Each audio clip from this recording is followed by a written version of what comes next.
What's up, everybody? It's Jake and Kevin from the Paws Up podcast, going at you live for the Paws Up halftime report. As the FIU Panthers are currently losing to the UTEP Miners by a score of 17-14. Kevin, the whole outlook of this game changed very drastically in that final minute there. FIU was leading. UTEP marches the ball down the field, gets a touchdown right before the first half ends. But overall, it's been a very weird first half for this Panthers squad. Yeah, defense is doing their job for the most part. UTEP's just Skylar Locklear is really on his game today. Really made the adjustments from one week to another.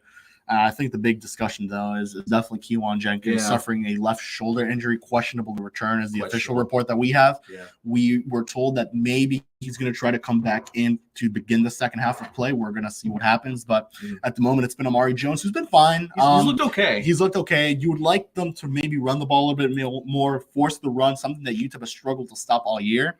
And, I mean, when you have KJ Owens with 24 rushing yards, you have Flex with 15, Burris as well getting it going with the jet sweeps, Saquon No-Pierre as well getting a jet sweep. I like the play calling on that end. I just feel like UTEP is really getting some chunk plays. It's been a lot of mental mistakes as well by FIU. The JoJo Evans face mask penalty.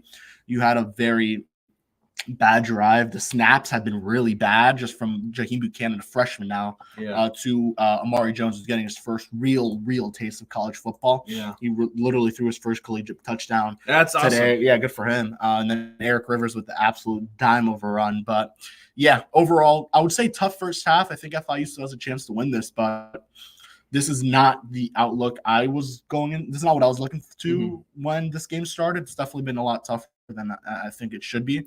But again, they're going to the Sun Bowl. They had the 5-hour trip yesterday. It's not easy to get there. That's FIU has historically struggled at the Sun Bowl. So we'll see what happens, man. But yeah, it's definitely been a tough go for FIU here in the first half, especially with the injury to Kewan. Of all the things that could be going wrong for FIU right now on offense, obviously you have the Amari excuse, but I think overall, when he has the ball in his hands, he's looked okay. But that's the problem. He hasn't had the ball in his hands that often because of the trouble snapping the ball to him from, I believe, Buchanan. He's been struggling to get the ball to Amari. There have been a couple of snaps where it was Amari's fault. He didn't corral the ball, but there's been a bunch where Buchanan's just all of a sudden he's not snapping the ball correctly, which is crazy because I don't really know an instance like that where he was doing that with Jenkins. Now that Amari comes in, he's struggling. Well, what do you think? What do you think's going on there? Obviously, these are two guys who really haven't worked too much together. Just given, obviously, Kewan's been one of the biggest consistencies in this FIU team in terms of health. Yes, really hasn't missed much time. Missed literally one play 2 weeks ago against La Tech. Didn't miss any time against Liberty.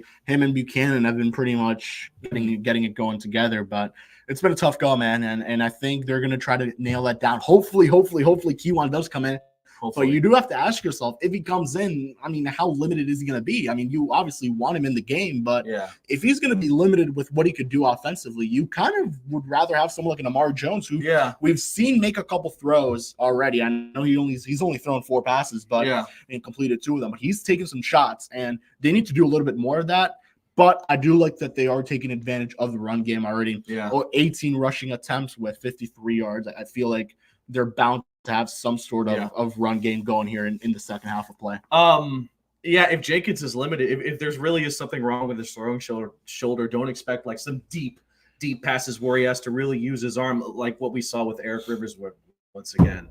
They can't. It's like a drop pass per game. They can't connect on the deep pass to Eric Rivers once per game. Maybe they could do it later, but they can't do it now. It stinks that this has become a routine thing, but no, that's not good. So regardless of whatever quarterback's in there, you really have to rely on your running game because so far they've looked pretty good. Owens and Joseph have both had some solid runs here. They've even gotten Burris involved and Demps. Love seeing some Demps. Love seeing some Demps usage, but I feel like the run game for FIU needs to take over. I think so far UTEP's rush defense has not looked that good, and that's something FIU really needs to capitalize on. Yeah, and I mean, on top of that, I mean, you look at what UTEP has been doing. Skylar Locklear is cooking right now, and not in a good way for FIU. 11 for 15, 134 passing yards, 1 touchdown. And then on the rushing side of things, I mean, 18 attempts for 66 yards, which isn't great. So we'll see what happens. By the way, play of the season so far for FIU. The Eric Rivers, the Eric Rivers catch, dismembering ankles and then running it into the end zone. That was the thing. That was the highlight of the first half. That was the defense the